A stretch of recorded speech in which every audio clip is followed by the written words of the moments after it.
ఏంటి తమ్ముడు, ఇంట్లో కూడా ఆఫీస్ పనులు, పైగా రాత్రిపూట?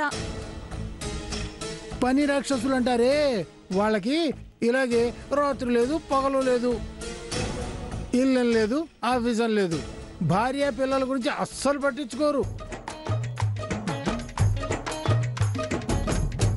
అరక దున్నే ఎద్దులాగా తలంచుకుని పని చేసుకుంటూ పోవడమే.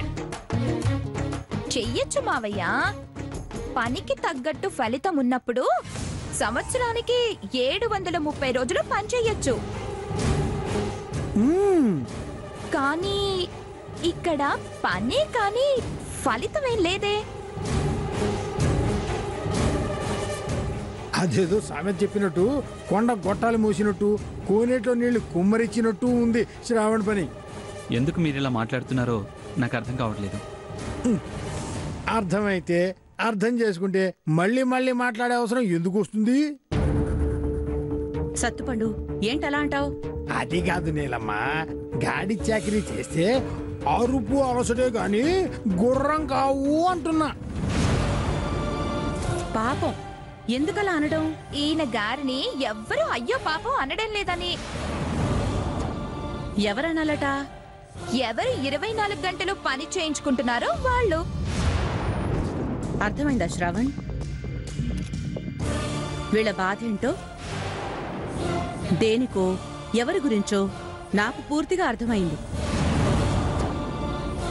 నువ్వు ఒళ్ళు దాచుకోకుండా పనిచేస్తున్నావు గాని ఆదిత్య నిన్ను గుర్తించడం లేదు. గుర్తించే కదా దీప్తినిచ్చింది. చెల్లెలు సుఖం కోరి చెప్పినట్టు వినేవాడివని నీకిచ్చి చేశారు, అంతేగాని నీ మీద ప్రేమతో ఏం కాదు. నిజంగానే నీ మీద అభిమానం, ప్రేమ, అభివృద్ధిలోకి రావాలి అని అతనికి ఉంటే చెల్లెలతో పాటు ఓ 4 ఫ్యాక్టరీలు, 2 వ్యాపారాలు, 2 కాంట్రాక్టులు ఇచ్చుండాలి. ఇచ్చాడా? ఇవ్వలేదుగా. నువ్వు అల్లుడివయ్యావే గాని ఆడపిల్లని ఇవ్వటం తప్ప బహుమతిగా ఏమైనా ఇచ్చాడా?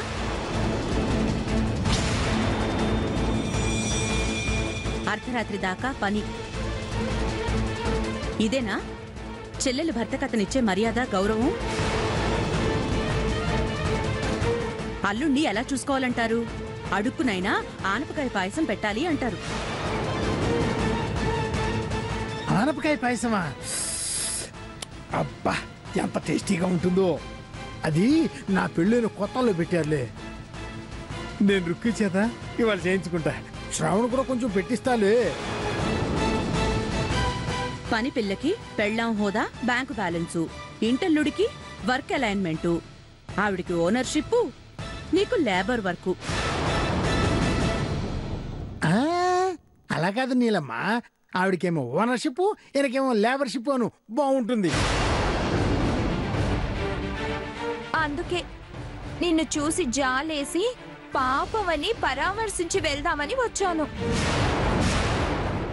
అయినా బావ బామర్దులు ఏమిచ్చుకుంటే మాకేంటి, గిచ్చుకుంటే మాకేంటి, పద నీళ్ళు వెళ్దాం. ఆగు చంద్రలేఖ, ఎల్లప్పుడూ మనుషులు ఒకేలా ఉండరు. ఎప్పుడు ఎలా మారతారో ఏమో. ఆవిడ ఓనర్ అయితే ఇంకా ఏమైనా చెయ్యొచ్చు. పైగా దీప్తి అంటే అస్సలు పడదు. నీ జాగ్రత్తలో నువ్వుండి నీ లాభం నువ్వు చూసుకుంటే బెటర్. దీపం ఉండగానే ఇల్లు చక్కబెట్టుకోవాలి అంటారు. అవకాశం ఉన్నప్పుడే డబ్బులు కట్టకట్టుకోవాలి. అర్థం చేసుకుంటే అదృష్టం వరిస్తుంది, అపార్థం చేసుకుంటే దురదృష్టం తరుముకొస్తుంది. శ్రావణు, అదృష్టం కావాలో దురదృష్టం కావాలో ఆలోచించుకో నాయనా. నువ్వు పని రాక్షసుడివి, నువ్వు పని చేసుకో నాయనా. నే వెళ్తా, నువ్వు గాని.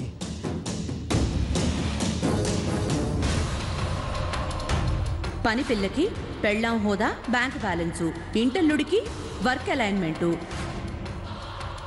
ఆవిడ ఓనర్ అయితే ఇంకా ఏమైనా చెయ్యొచ్చు.